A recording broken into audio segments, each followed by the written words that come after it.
আর যত বিড়ি সব আমার বাংলা।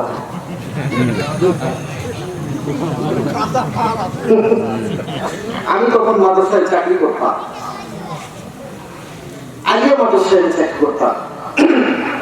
মোটরসাইকেলে মাদ্রাসায় যাচ্ছি, মাঠের মধ্যে দিয়ে তো হঠাৎ করে তিনজন লোক দৌড়ে আসতেছে। তার মনে করলাম কোন ফটোয়া টোটোয়া জিজ্ঞাসা করবে, ব্রেক করলাম।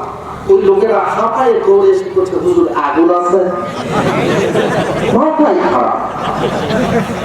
আমি বললাম মানুষ বয়স মাহফিল করে আমি তো ডিও খাই সিগারেট খাই না যে আমার কাছে আগুন থাকবে। বলছে লাইন দেখি যত আশা করে আসলাম একটা দাসি আপনি না আপনার কাছে না, আপনি কিসে বলবি?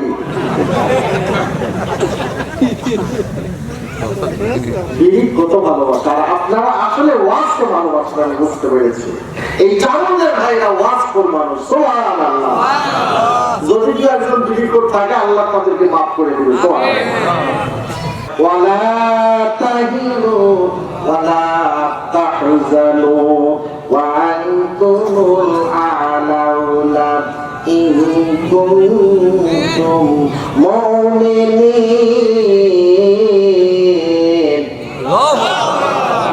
আল্লাহ বলে হাবিব মনোবল হারায়েন না, দুশ্চিন্তা করিয়েন না, আমি আল্লাহ রাব্বুল আলামিন তোমার সাথে আছি। আল্লাহ যদি কারোর সাথে থাকে তার কোনো ভয় আছে? আমার জীবনের কোনো ভয় আছে? কোনো ভয় তার নাই। আল্লাহ পাক তাকে ইবাদত করবে। কিন্তু সেই ইমান তো আমাদের নাই। ইমান না থাকার কারণে আজকে করোনা আমাদের কিছু দৌড়াচ্ছে। কি ঠিক কথা বলে? অথচ এই দুর্ভিক্ষের সময়, এই দুর্দিনের সময়, এই সময় আল্লাহর জিকির বেশি করে করতে হবে, আল্লাহর প্রশংসা বেশি করে করতে হবে, কোরআনের তাফসীর বেশি করে করতে হবে। করোনা আমাদের কাছ থেকে দূর হয়ে পালিয়ে যাবে, ঠিক কিনা বলে? সুতরাং আল্লাহ পাক তিনি আমাদেরকে এই করোনা দিলে, আর এই করোনার ভয়ে আমরা মসজিদে পর্যন্ত যাচ্ছি না, কি ঠিক না? কাবার শরীফে দোয়া পর্যন্ত বন্ধ করে দিচ্ছে। কি অবস্থা!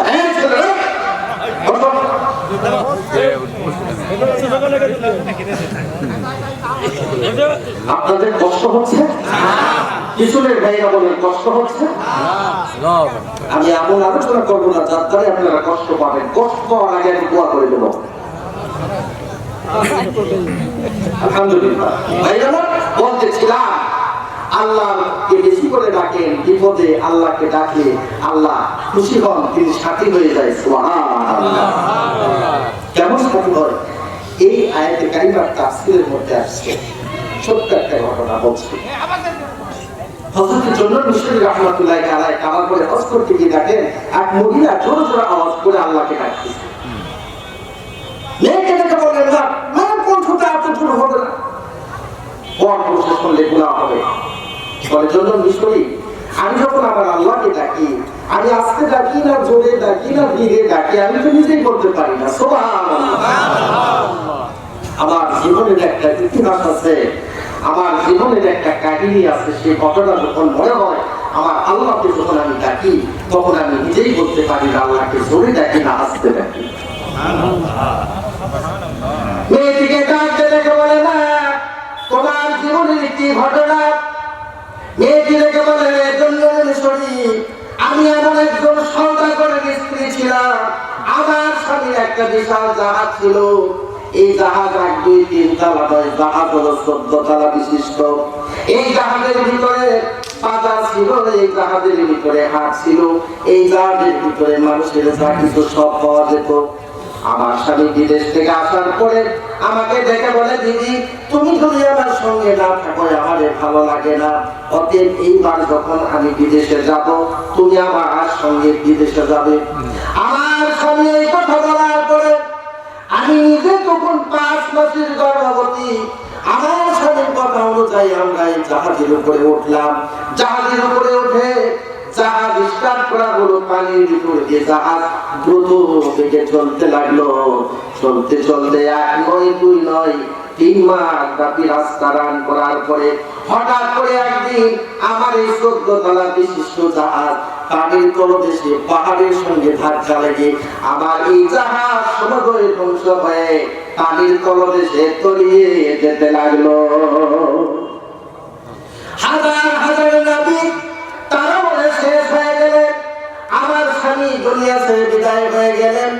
আল্লাহ রাব্বুল আলামিন রহমান রহিম তিনি দয়া করে তার কুদরতি হাত দ্বারা তিনি আমাকে বাঁচাইলেন। আমি নিজে তখন 9 মাসের গর্ভবতী। এই গর্ভবতী অবস্থায় আল্লাহ পাক আমাকে জীবন্ত অবস্থায় পানির উপরে উঠাইলেন। সুবহানাল্লাহ। আমি পানির উপরে ওঠার পর 2 হাত দ্বারা যখন সাঁতার কাটতে লাগলাম, চতুর্দিকে দেখলাম পানি আর পানি, কোনো কুল নাই, কোনো গিয়ার নাই। আল্লাহ পাককে আমি চোখের পানি ছেড়ে দিয়ে ডাকতে লাগলাম, আল্লাহ। সমস্ত নাবিকের দলে আমার শেষ হয়ে গেল। আমার 14 তলা বিশিষ্ট জাহাজ পানির তলদেশে তলিয়ে গেল। তুমি আমাকে দয়া করে রহম করে জীবন্ত অবস্থায় পানির উপরে উঠাইলে। আল্লাহ, আমি তো নিজে গর্ভবতী, নিজে চলতে পারি না, আর কতক্ষণ পানির উপরে আমি সাঁতার কাটতে থাকবো? আল্লাহ, তুমি রহমান, তুমি রহিম, কুদরতি হাত দ্বারাই তুমি আমাকে বাঁচাও, আমাকে বসার জন্য করে অবলম্বন করাও।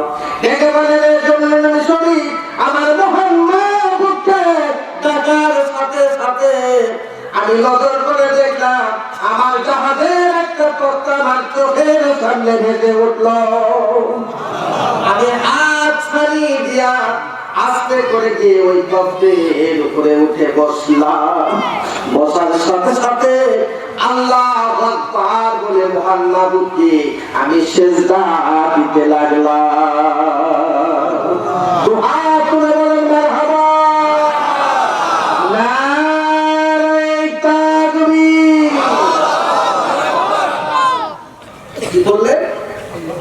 এই তক্তের উপরে উঠে তিনি আল্লাহকে সিজদা করতে লাগলেন। সুবহানাল্লাহ। বাইরে মেয়েটি চোখের পানি ছেড়ে দিয়ে সিজদায় পড়ে আল্লাহকে কাঁদে। মনে আছে? আপনারা মনে হয় ঠান্ডায় একবারে জুড়ে গেছেন নাকি? আলোচনা করবো না বন্ধ করে দিল? পিছনের ভাইরা বলবে আসলে আপনারা ওয়াজ করে মানুষরা বুঝতে পেরেছি, বক্তা করে ছাড়ে দিলেন। হ্যাঁ, আর যত বিড়ি সব আমার মাওলা।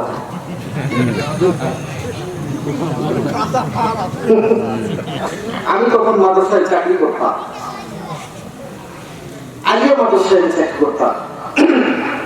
মোটরসাইকেলে মাদ্রাসায় যাচ্ছি, মাঠের মধ্যে দিয়ে তো হঠাৎ করে 3 জন লোক দৌড়ে আসতেছে। তার মনে করলাম কোন ফতুয়া টতুয়া জিজ্ঞাসা করবে, ব্রেক করলাম। ওই লোকেরা হাঁপায় দৌড়ে এসে করছে, হুজুর আগুন আছে। মাথায় খারাপ। আমি বললাম মানুষ বয়স মাহফিল করে আমি তো টিভিও খেলা সিগারেট খাই না যে আমার কাছে আগুন থাকবে। বলছে লাইন দেখুন, যত আশা করে আসলাম একটা বেড়াচ্ছি, আপনি না আপনার কাছে না, তবে কিসের বলবি?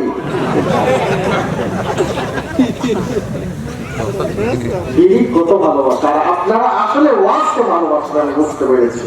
এই চারুলের ভাইরা ওয়াজ কোন মানুষ। সুবহানাল্লাহ। যদি কি একজন বিড়ি করে থাকে আল্লাহ তাদেরকে মাফ করে দিবে। আলোচনা কোথায় রেখেছে মনে আছে? মেয়েটি তত্ত্বের উপরে বসে তিনি সিজদায় করে আল্লাহর কাছে কাঁদছেন। সুবহানাল্লাহ।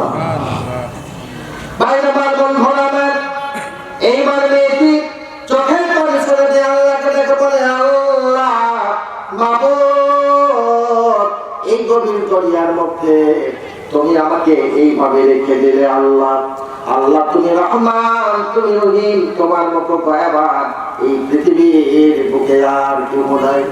হাজার হাজার নবীর ভিতর থেকে তুমি আমাকে জীবন্ত অবস্থায় পানির উপরে উঠাইলে, আবার এই তক্তের উপরে বসার জন্য করে তুমি ব্যবস্থা করে দিলে। আল্লাহ, আল্লাহ তোমার কাছে দোয়া করি, আমার পেটে বড় ক্ষুধা, তুমি আমাকে খাবারের ব্যবস্থা করে দাও।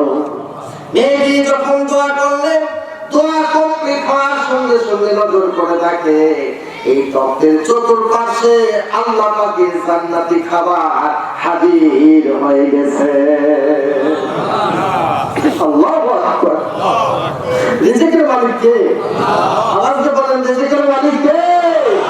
ওই আকাশের মালিক কে? জমিনের মালিক কে? সেজদা কাকে দিতে হবে? আল্লাহ বলছে ওয়া মিন দাব্বাতিন ফিল আরদ ইল্লা আলাল্লাহি রিজকুহা ওয়া ইয়ালামু মুস্তাকাররাহা ওয়া মুস্তাকদাওয়াহা কুল্লু ফি কিতাবিন মুবিন। রিজিকের মালিক তো আল্লাহ, কিন্তু কি রিজিকের কারণে আপনি কোথায় যাবেন, কোথায় অবস্থান করবেন, কুল্লু ফি কিতাবিন মুবিন, এই কিতাবের ভিতরে সব লেখা আছে। সুবহানাল্লাহ। আওয়াজ করেন সুবহানাল্লাহ। কোরআনের তাফসীর তো আপনারা বুঝতেছেন? এই কোরআন বুঝতেছেন তো? এরকম তাফসীর বুঝবেন, কোরআন টু কোরআনের কথা শুনবেন, চোখে পানি আসবে, সওয়াব হবে। আর ওয়াজ মাহফিলে বসে শুধু হাসি আর হাসি, বক্তারা যে ওয়াজ মাহফিলে স্টেজে বসে গান গায়, এমন বক্তার ওয়াজ আপনারা শুনবেন না। রাজি আছেন?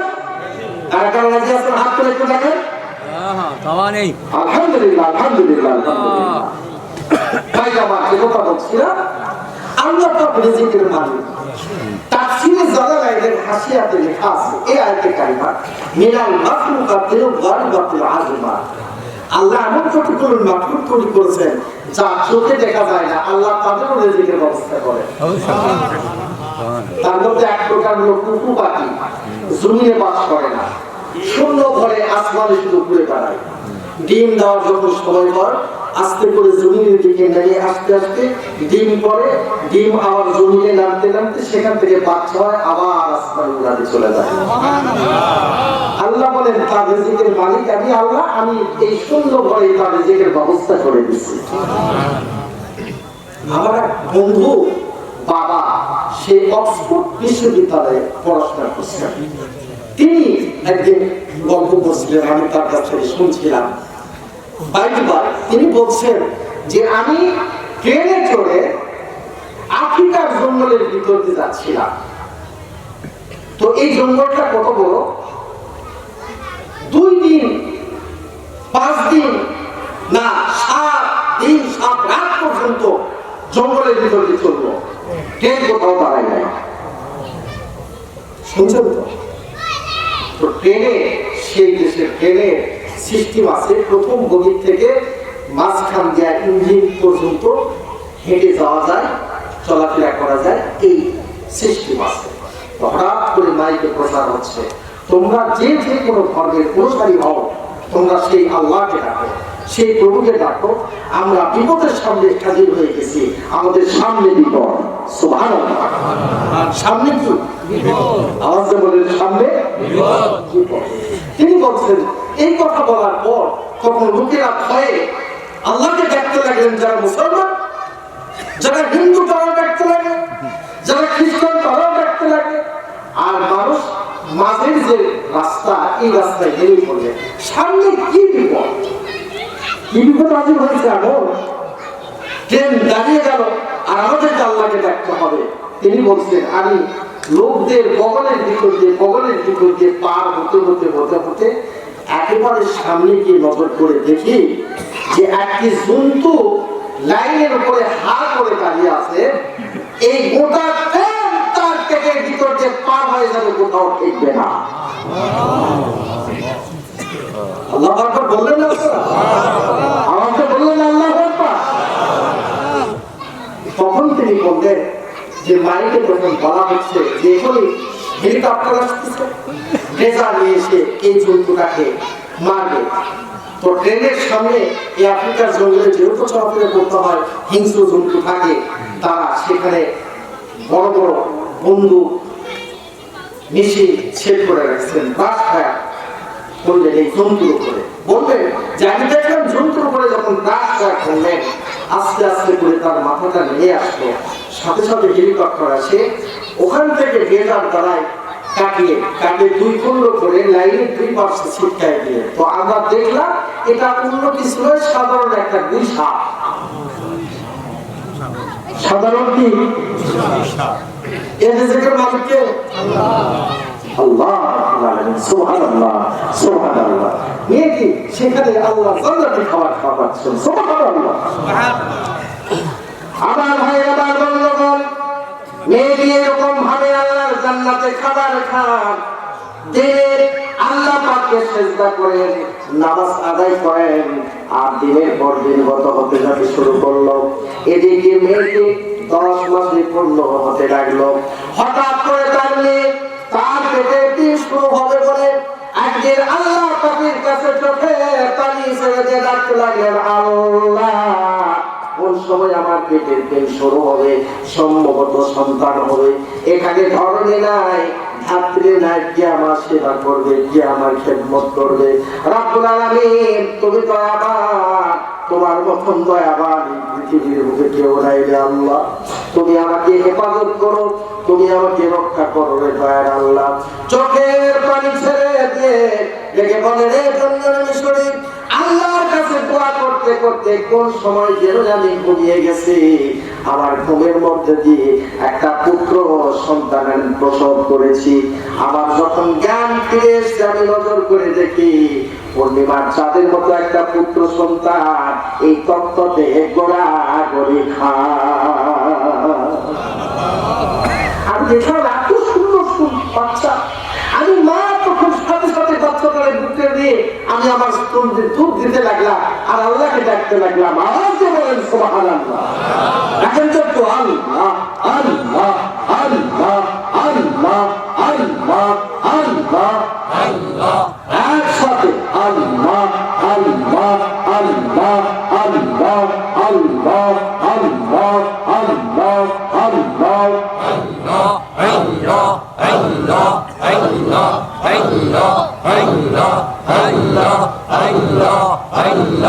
আল্লাহ আল্লাহ প্রেমের মালা যেজন পাবে গানে নয়। আল্লাহ আল্লাহ প্রেমের মালা যেজন পাবে গানে নয়। সারম ভারম থাকে না তার, সারম ভারম থাকে না তার, থাকে না মরণের ভয়। আল্লাহ আল্লাহ ধরে ধরে আল্লাহ আল্লাহ আল্লাহ আল্লাহ ইন্নাল্লাহ মা সাদিকিন।